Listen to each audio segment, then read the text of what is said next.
Assalamualaikum warahmatullahi wabarakatuh. Salah satu musuh terbesar untuk mencapai sebuah kesuksesan adalah tidak fokus. Pada kesempatan kali ini kami akan memberikan beberapa cara supaya kita fokus terhadap tujuan kita yang sudah kita impikan. Thomas Carlyle, seorang filsuf, pernah mengatakan bahwa seseorang dengan tujuan yang jelas, ia akan membuat kemajuan walaupun ia berada di jalan yang sulit. Seseorang tanpa tujuan yang jelas tidak akan membuat kemajuan walaupun ia berada di jalan yang lurus. Bruce Lee, seorang aktor bela diri terkenal, pernah berkata, "Aku lebih takut terhadap orang yang melatih satu jenis tendangan 1000 kali daripada orang yang melatih 1000 jenis tendangan hanya 1 kali." Fokus merupakan mahar utama untuk mencapai yang namanya sebuah kesuksesan. Dua quote dari dua tokoh ternama tadi secara tidak langsung mengatakan kepada kita bahwasanya fokus merupakan mahar utama bagi orang yang ingin mencapai sebuah kesuksesan. Ibarat seperti orang yang lagi mengendarai suatu kendaraan.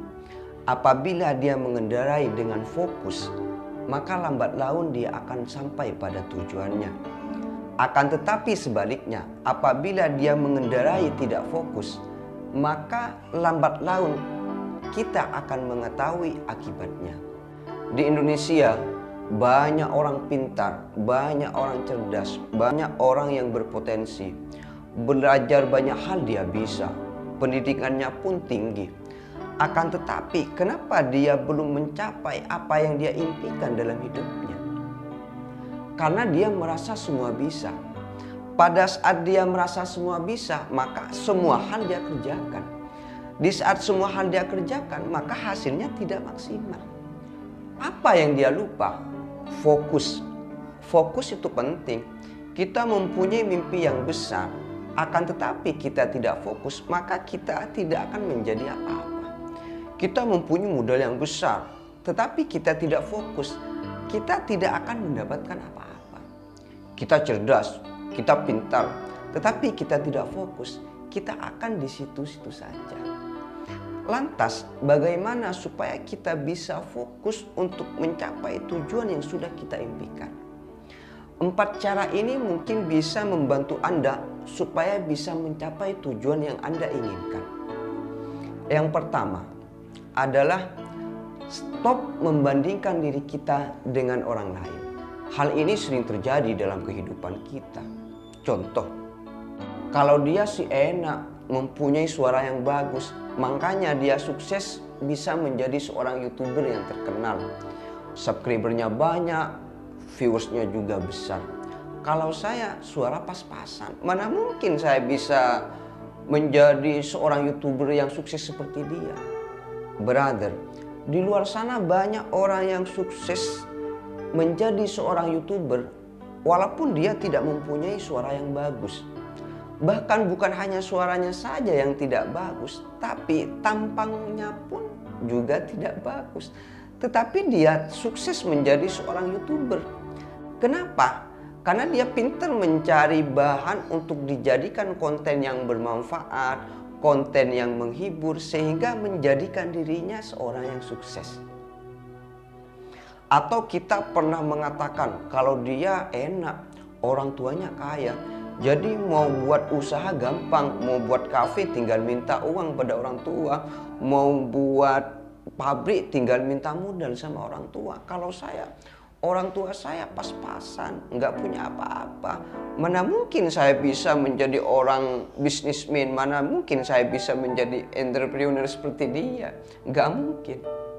Brother, di luar sana banyak sekali orang yang sukses menjadi bisnismen atau menjadi seorang entrepreneur yang awalnya tidak mempunyai apa-apa, yang awalnya modalnya dari nol. Tapi karena dia pintar mencari peluang dan pintar mencari solusi di setiap ada masalah, akhirnya dia menjadikan dirinya sebagai orang yang sukses. Jadi, stop membandingkan diri kita dengan orang lain. Apabila hal ini terus dibiarkan, maka secara tidak langsung kita kurang bersyukur terhadap nikmat yang telah Allah berikan. Apabila kita sering membandingkan kita dengan orang lain, maka kesehatan mental kita akan terganggu. Dan kita akan malas melakukan sesuatu untuk mencapai tujuan yang kita inginkan. Bukankah setiap manusia yang lahir di dunia ini terlahir dari kekurangan dan kelebihan masing-masing? Jadi yang perlu kita lakukan adalah introspeksi diri, apa sih kekurangan saya, apa sih kelebihan saya. Kalau kelebihan kita sudah ditemukan, maka yang perlu kita lakukan adalah menggali dan fokus mengasah bakat atau potensi yang ada pada diri kita masing-masing.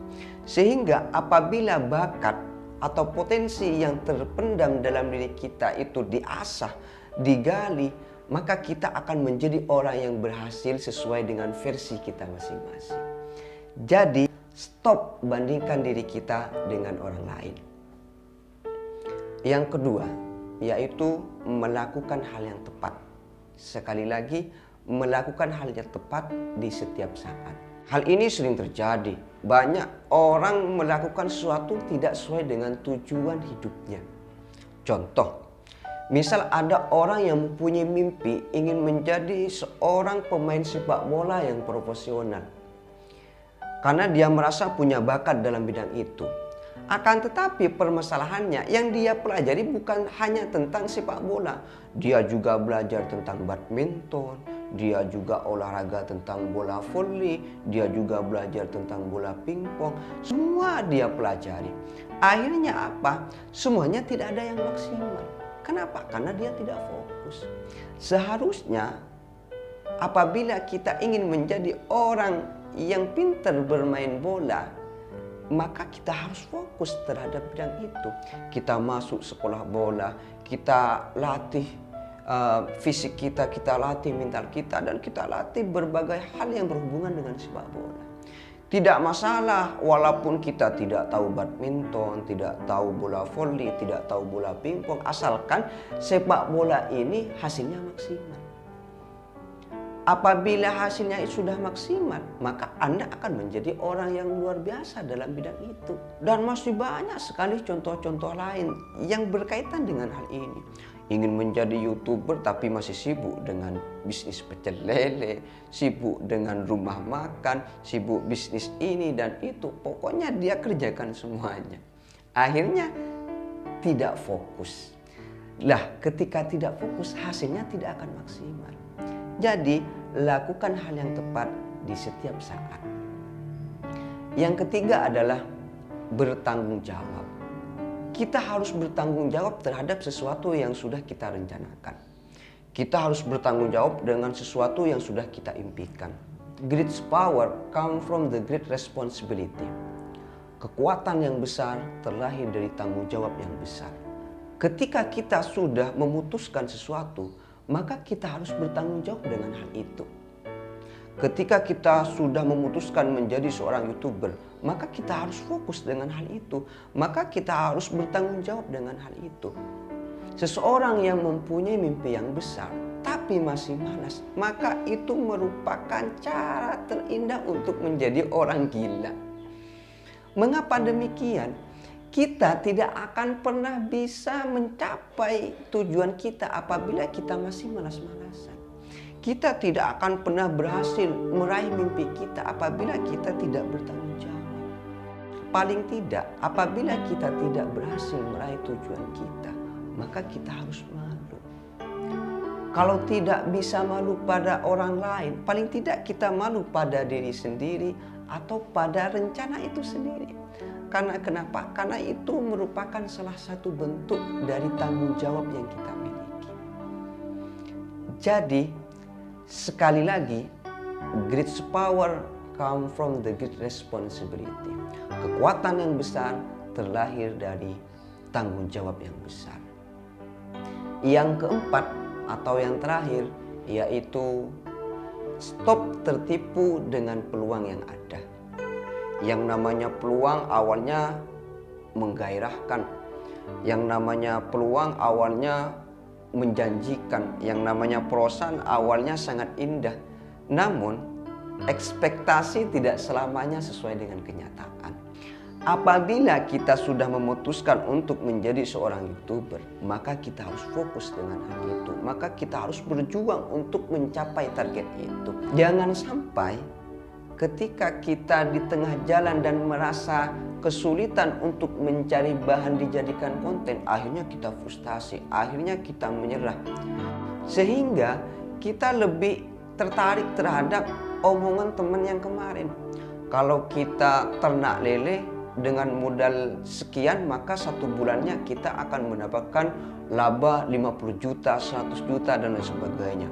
Akhirnya karena kita tertarik dengan penawaran teman yang tadi, kita tinggalkan tujuan utama kita. Kita tinggalkan YouTube kita. Akhirnya kita buka ternak lele sesuai dengan arahan teman itu.